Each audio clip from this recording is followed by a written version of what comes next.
All right, welcome back. Lots going on around the world, and one of our women on the spot all the time, the one actually, Maggie Vandenberg joins us. You know her on social media as City Midge. She's on the street. She's with the people. She's breaking it down. She's a big Trump advocate.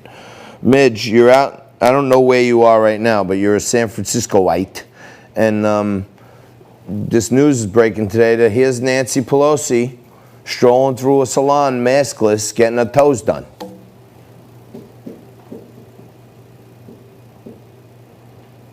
I know. It is, the hypocrisy from the Democrat Party knows no bounds.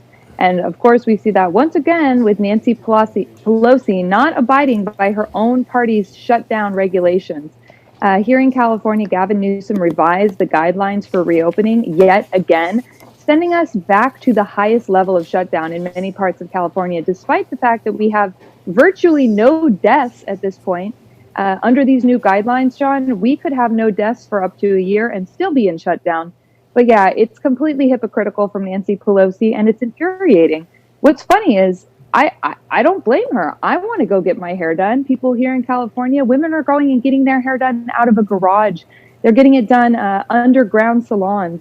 And this is what our state has forced us to live like, basically like we're living in communist China. So I don't blame Nancy Pelosi, but I say, if that's what you're going to do, just reopen the state and let us all have access to these things.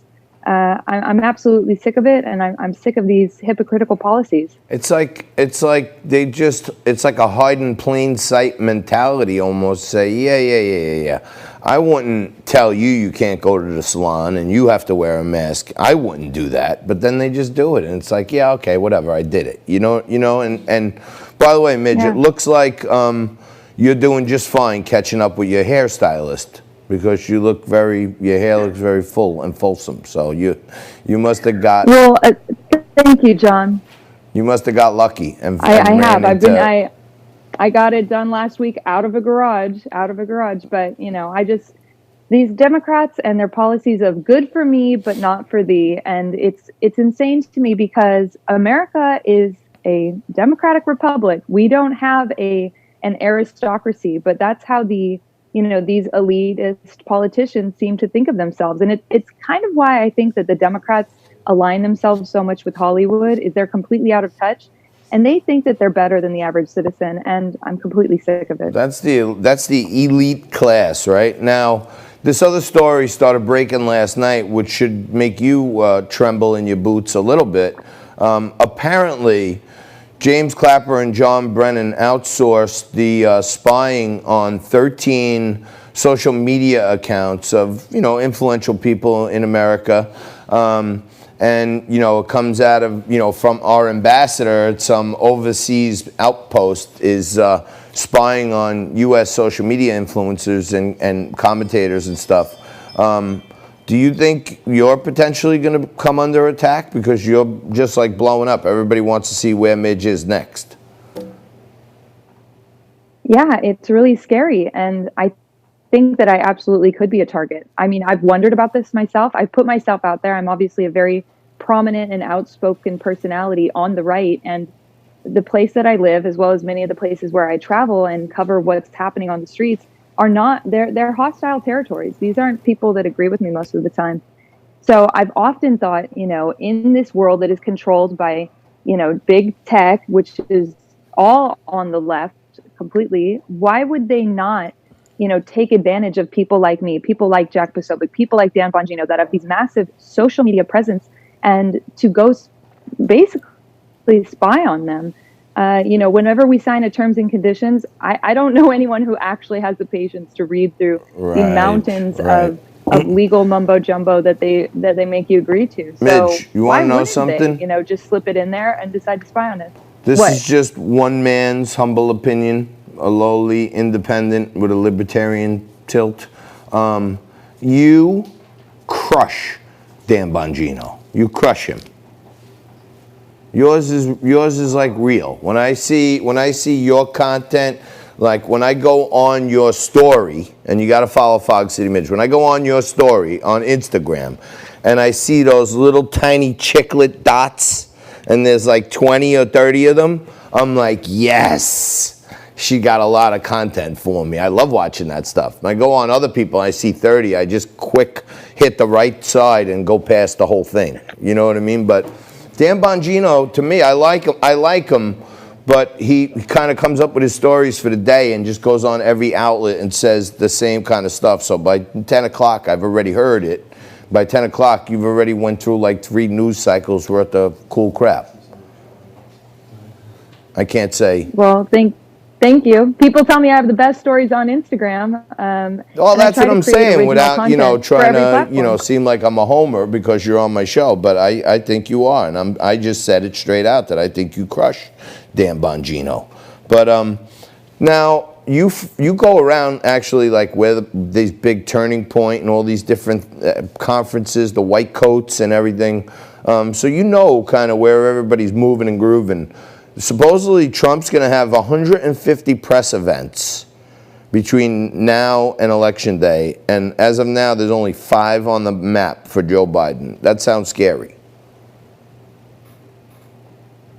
That's utterly insane. It's like they've already given up on his campaign completely. And I think they know with this strategy of keeping Biden hidden is their only winning strategy, because every time Joe Biden speaks, he makes a massive gaffe, which tends to go viral. So I think they know this is the best strategy for Joe Biden, just to keep him out of the spotlight. But I mean, from any observer who's watching from the outside who maybe is not yet convinced of Joe Biden's decline, I think they might think, wow, why is he not coming out? Why is he not taking more events, even with social distancing, and just doing more in front of the American public? But I think it's a winning strategy for the Biden campaign. I think they think that, obviously. You know, what I heard was after his, what was it? I think it was either Monday or Tuesday, he made that speech where he came out and, denouncing the violence finally and attacking President Trump and blaming him for it. But I heard that the next morning, his whole campaign went into complete meltdown. And now has, basically just suppressed things and suppressed his appearances through the rest of the campaign. I heard Donald Jr. yesterday on with Brian Kilmeade on his national radio show here on WABC in New York, where you can also hear Frank Morano every Sunday night on the Frank Morano program. But I heard Donald, and he was blowing a gasket, like saying, like, why do these people think Joe Biden is going to bring social justice reform when he's been in power for 50 years? He's done nothing except throw African Americans in jail. It's like, if you really want to fight systemic racism, fight Joe Biden. Joe Biden, basically wrote the most racist crime bill that this country's ever seen. So, I have to ask people that want to fight systemic racism and are out there, protesting for Black Lives Matter, they really have to ask themselves, why are they voting for Joe Biden? Well, that's what I was just going to say to you. Not that you need any coaching from me, but I would love to see if you just politely ask some of these people that actually speak to you, aside from, climate change, what is it that you think Joe Biden will do for America? You know what I'm saying? And I think most of these kids, other than, social justice or climate change, they couldn't say a single other thing that Joe Biden will do for them. You know what I mean? Like, I don't think they even know. They're just there for, there's those of us with the cause, and then they're against the cause. Trump is the cause to them. It's not, Biden is nothing. He's a vessel. Yeah, I don't think anyone really cares or is excited about Joe Biden. They're just voting for someone who's not Trump because they're so angry still at President Trump, because the media is completely, convinced these people he's awful. What's crazy, though, with Joe Biden is I've asked a number of anyone I meet who supports Joe Biden, what policies of Joe Biden has he always stood for that you support? Because, Joe Biden can say a lot of things now, but he's completely done a 180 on everything that on all of his achievements and accomplishments over the last 47 years, of which there are very few. So it's kind of crazy that he would do a complete 180 on those few things. So it's funny to me, no one can say anything that they really go, you know what, that's our guy. He's done these things. He's going to get it done.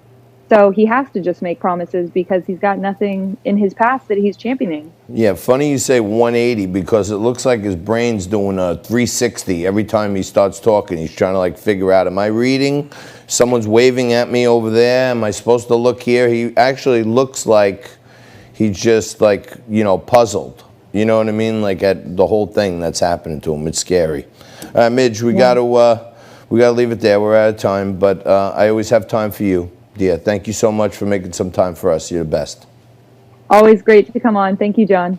All right, that's Fog City Midge on all social media. Go follow her, find her. You got it. Her content is the best. And as my friend, she's Maggie Vandenberg. We will take a quick break, and we'll come back right after this with Joey Hagan. We'll talk a little Wall Street. We'll talk a little finance. Talk a little diversification of your portfolio. And then we'll come back with Teisha Powell.